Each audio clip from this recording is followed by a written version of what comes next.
All right, everybody, welcome back. This is part 2 of your RF5 standard video. Again, this is the optional part for you. Really what you should be doing right now is going through and making sure you can handle all of these problems on your own. And then I'm hoping that you're just checking back here really to check answers and make sure you're doing it okay. Looking at your table here, this is what we were given in the first one, like we saw in the last set of problems. A couple things we can do to start is just start by graphing points. So -4, -6 actually doesn't fit on our graph. It would be kind of down here somewhere, just because going 1, 2, 3, 4, 1, 2, 3, 4, 5, 6. So yeah, we're off the graph with this one, so we're not even going to graph this guy right now. Looking at the next one, 0, -3, 1, 2, 3 would give me a point right here. 4, 0 would give me a point way off over there, just 1, 2, 3, 4 off from the center there. And then 8, 3 is going to again be too big for us. So really in this problem, we only had 2 working points for us, and that's okay. That is good enough. At this point, as long as I have 2 points, I can sketch a picture of what that's going to look like. So if you get your straight edge out, you make this thing look nice and pretty. Mine's a little off, so I'm going to move my line and even put it here. Cool. Once we've made it that far, now we got to identify our slope. Again, the way we've done that in the past is just to look at our graph, start at the point on the left, work towards the point on the right. So we would need to go up 1, 2, 3, and we would need to go over 1, 2, 3, 4. Up 3 over 4, so 3 over 4 would be our slope.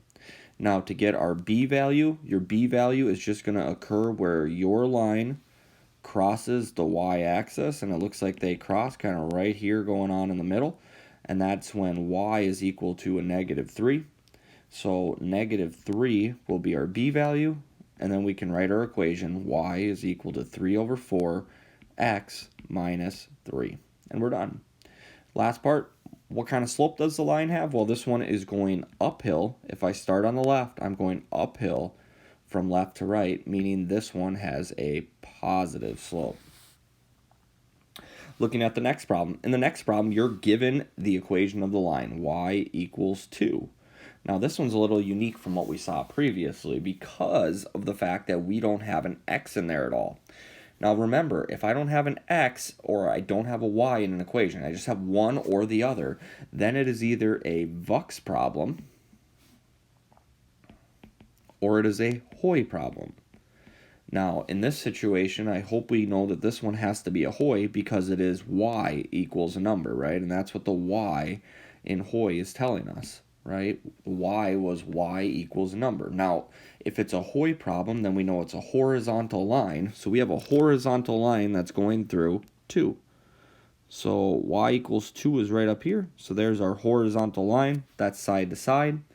Remember, if you have a horizontal line, it does have 0 slope, so I can put 0 in both of these spots right now.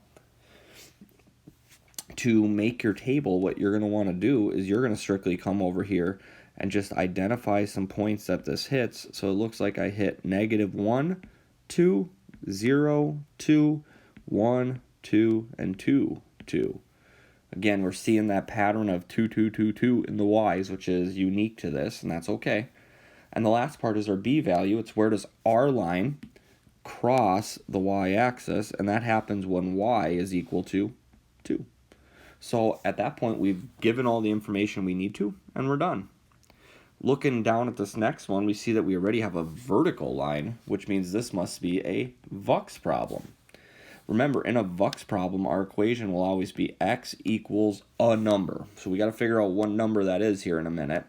Before we go too much further, though, we do see that this line is going straight up and down, which you'll recall means we have an undefined slope. So we can get that part knocked out right away. Let's also do our table right now while we're here. So again, I'm just listing different points that I see on that line. So the first point, the top one, would be at 2, 3. The one below that would be at 2, 2. Then we would have one at 2, 1. And at 2, 0. So again, we're seeing all the x's are the same there. Last part of this, our slope is of course going to be undefined. And as you recall from our I believe it's your RF3 video. If you have a vertical line, we don't get a y-intercept, right?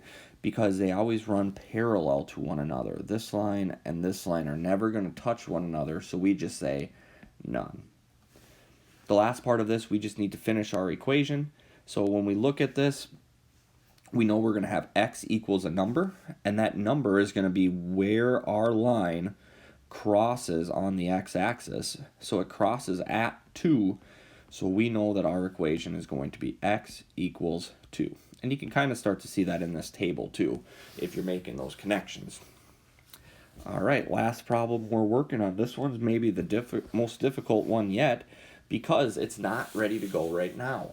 And the reason it's not ready to go is because we have yet to get y all by itself. So we can see we have 2y, we don't just have y. So we're going to have to do some work on the front end. Now, to do that work, what we need to do is just divide everything by 2 to start, because that will unhook this part. So that will leave me with y is equal to a negative 1x plus 3.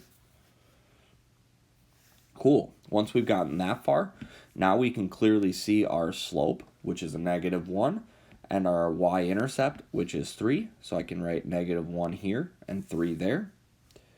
From there, we should try to graph this. So if I start when y is equal to 3, since my slope is negative 1, that is the same thing as saying down 1 over 1. So down 1 over 1 gives us a point right here.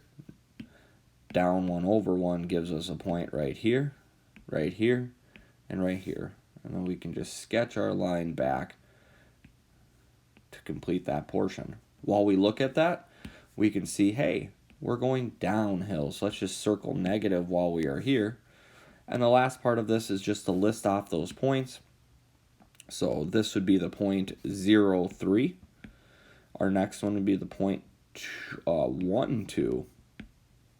Then 2, 1, and then 3, 0. And just like that, we are done, ladies and gentlemen. I hope this video was helpful to you, and that it was worthwhile. Thank you for taking the time to watch it.